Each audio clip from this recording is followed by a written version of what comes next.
Hai,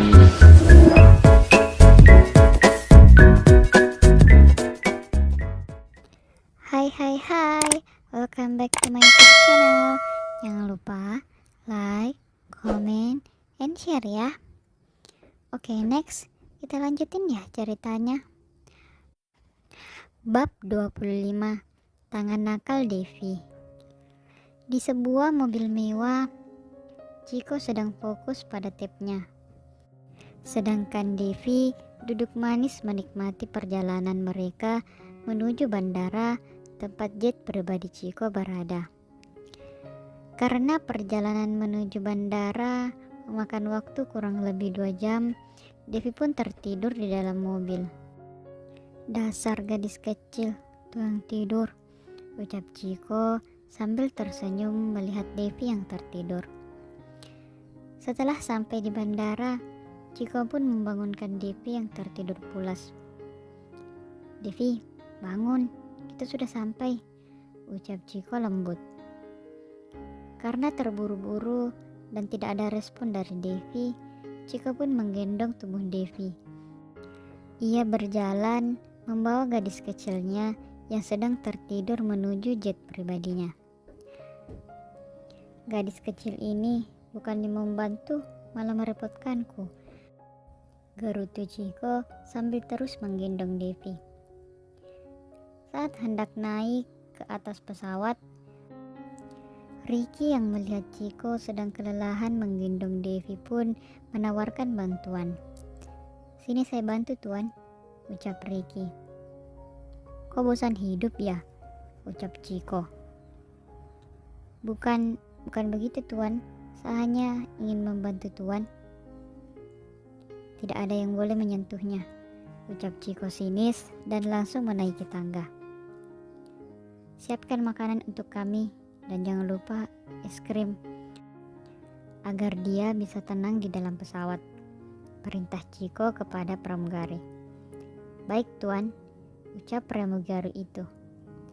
Siapa wanita itu? Sepertinya tuan sangat peduli padanya, gumam pramugari itu dalam hati. Kini pesawat mereka berangkat menuju Jepang. Chiko yang kembali fokus dengan tapnya untuk mengerjakan pekerjaannya, sementara Devi masih tertidur pulas. Saat asyik dengan tapnya, tiba-tiba Devi yang masih tertidur dengan tidak sengaja menyentuh area sensitif Chiko yang berada di bagian bawah perut. Ya, Chiko Junior. Dia mengataiku mesum, sedangkan dia sendiri yang mesum, ucap Chiko yang kini menghentikan aktivitasnya. Bagaimana ini? Dia membuatku sesak, gerutu Chiko yang kesulitan bergerak karena tangan nakal Devi. Kini Chiko mencoba menepis tangan Devi, namun tiba-tiba Devi menolak sambil mengigau.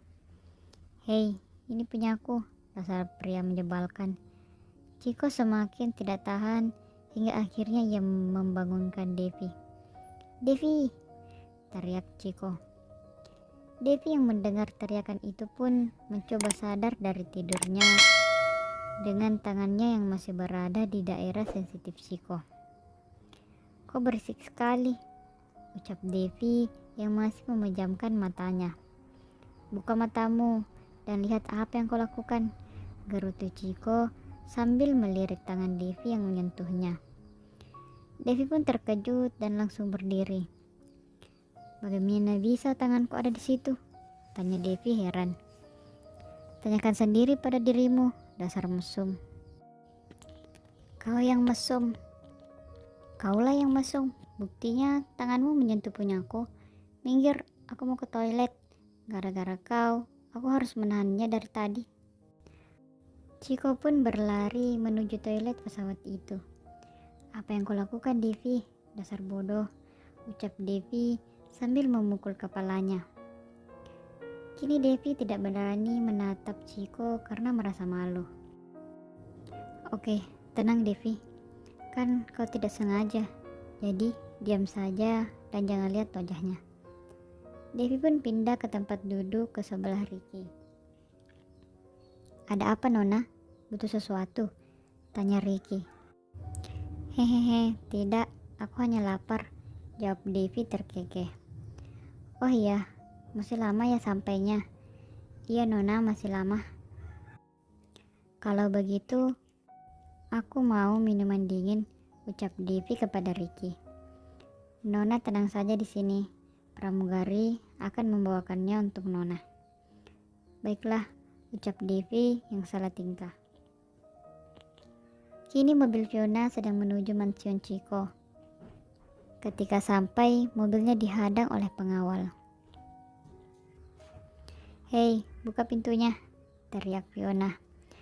Maaf Nyonya, Tuan melarang kami membiarkan orang lain masuk selagi Tuan dan Nona sedang di luar negeri. Luar negeri? Memangnya kemana mereka? Tanya Fiona. Ke Jepang Nyonya, jawab pengawal itu. Bisa-bisanya Chico membawa gadis kampung itu ke luar negeri. Awas saja, aku akan menyingkirkannya, cepat atau lambat, gerutu Fiona dalam hati. Sementara di tempat lain, kini Evan berada di kampus Devi. Ia melangkah menuju ruang administrasi. Permisi, saya Evan, ucap Evan. Iya, ada yang bisa saya bantu? Ucap staf kampus itu. Apa betul Devi Mariska kuliah di sini? Betul, memangnya ada apa ya?